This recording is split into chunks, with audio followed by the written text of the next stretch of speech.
Hi friends, welcome back to my channel. ఇదైతే శ్రావణ మాసం 2వ రోజు అండి, శనివారం కదా. ఇది సాయంత్రం పూజ అమ్మవారి కోసం అని చెప్పి నైవేద్యం ప్రిపేర్ చేస్తున్నాను. ఇదేంటంటే రవ కేసరి. దానికోసం 2 స్పూన్ల నెయ్యిని యాడ్ చేసుకుని దాంట్లోనే ఇంకా దానిలోనే జీడిపప్పు కిస్మిస్ ఫ్రై చేసుకొని ఒక పక్కన పెట్టుకున్నాను. అందులోనే కొంచెం ఇంకా గీ వేసి ఒక చిన్న కప్పుతో రవ్వను కూడా వేసుకుని దాన్ని కూడా ఫ్రై అవనిచ్చి, చూసారా ఈ కప్పుతోనైతే నేను కొలత తీసుకున్నాను. అయితే ఇదే కప్పుతో ఇప్పుడు 3 కప్పుల పాలను మనం తీసుకోవాలి, ఒక కప్పు రవ్వ కోసం. ఈ విధంగా అయితే తీసుకొని పాలు మరిగాక ఆ రవ్వని ఇంకా మనం కిస్మిస్ ఇవి ఫ్రై చేసి పెట్టుకున్నాం కదా, దాన్ని కూడా యాడ్ చేసి ఈ విధంగా అయితే బాగా రవ్వను ఉడకనివ్వాలి. చూడండి, దగ్గరికి ఇలా ఉడకాలండి పాల్లోనే. ఈ విధంగా ఉడికినప్పుడు ఒక కప్పు పంచదారని కూడా తీసుకొని దానిలో వేసుకొని చాలా బాగా నీట్గా కలుపుకోవాలి, రవ్వ ఇంకా పంచదార కలిసేలాగా. చూడండి, ఈ విధంగా అయితే ఒక 10 మినిట్స్ 15 మినిట్స్ తర్వాత రెడీ అయిపోతుంది. ఈ విధంగా అయితే అమ్మవారికి నేను ఈవినింగ్ కోసం ప్రసాదం తయారు చేశాను. చూడండి, ఈ విధంగా అయితే కప్పులో వేసుకొని దేవుడి దగ్గరికి వచ్చాను. మార్నింగ్ దీపాలు ఇవన్నీ అక్కడ ఉన్నాయి కదా, ఇప్పుడు ఇవన్నీ తీసేద్దాము. సాయంత్రం అయితే 6:30 అయ్యిందండి. వర్షం పడడం కారణంగా చూడండి వెదర్ ఎలాగుందో. దీపాలు కన్నమైపోతాయి అని చెప్పి నేనైతే విండోస్ అన్నీ క్లోజ్ చేసేసాను. చూడండి, ఇప్పుడైతే ఈ పక్కనే ప్రసాదం పెట్టుకొని నేనైతే మా బాబు డిస్టర్బ్ చేయకుండా ఏం చేశానంటే డోర్ వేసుకొని లోపల ఇవన్నీ చేసుకుంటున్నాను. ఇప్పుడు ప్రసాదం పాతది ఉదయం పెట్టింది తీసేసి ఉదయం దీపాలను కూడా రిమూవ్ చేసుకుంటున్నాను.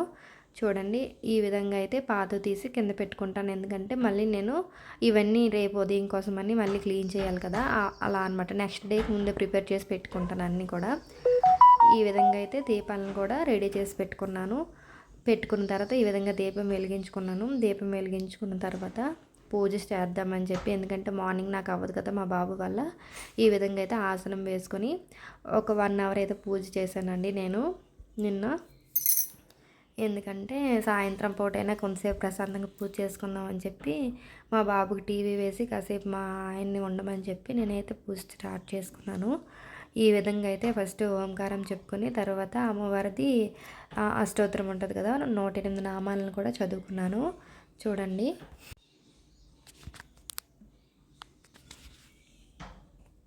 ఈ విధంగా అయితే 108 నామాలను కూడా అమ్మవారు కూడా చదువుకొని అమ్మవారికి అయితే దండం పెట్టుకొని నేనైతే కొన్ని పువ్వులు ఇంకా అక్షంతలతో అలాగా పూజ చేశానండి. చూడండి, ఈ విధంగా అయితే అమ్మవారికి పువ్వులు పెట్టుకున్నాను. చూడండి, ఈ విధంగా ఎప్పుడు వీలైతే అప్పుడు, అంటే నేను మా బాబు ఉండడం వల్ల ఏంటంటే నేను ఈవినింగ్ వీలైతే మాత్రం ఖచ్చితంగా 1 అవర్ అయినా పూజ చేస్తానండి ఖచ్చితంగా. ఆ తర్వాత ఏమో నేను లక్ష్మి ఉంటుంది కదా, అష్టలక్ష్మి స్తోత్రం ఉంటుంది, అది కూడా చదువుకున్నాను. అష్టలక్ష్మి స్తోత్రం అయిపోయిన తర్వాత కూడా సేమ్ అలానే పువ్వులు వేసి అక్షంతలు వేసి అమ్మవారి దండం పెట్టుకున్నాను.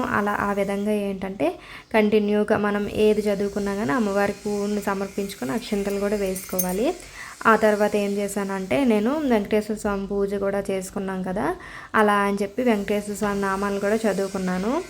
ఈ మధ్యలో ఏం చేశానంటే లక్ష్మీ అష్టకం అని ఉంటుందండి, ఆ లక్ష్మీ అష్టకం కూడా చదివి అది కూడా అమ్మవారి పువ్వు వేసుకొని దండం పెట్టుకున్నాను. అది అయిపోయిన తర్వాత కూడా నేనేమో ఇంకా గోవిందనామాలని ఇంకా వరుసగా తర్వాత ఏం చేశానంటే గోవిందనామాలు కంప్లీట్ అయిపోయిన తర్వాత కనకధార స్తోత్రం చదువుకున్నాను అమ్మవారి కోసం అని చెప్పి.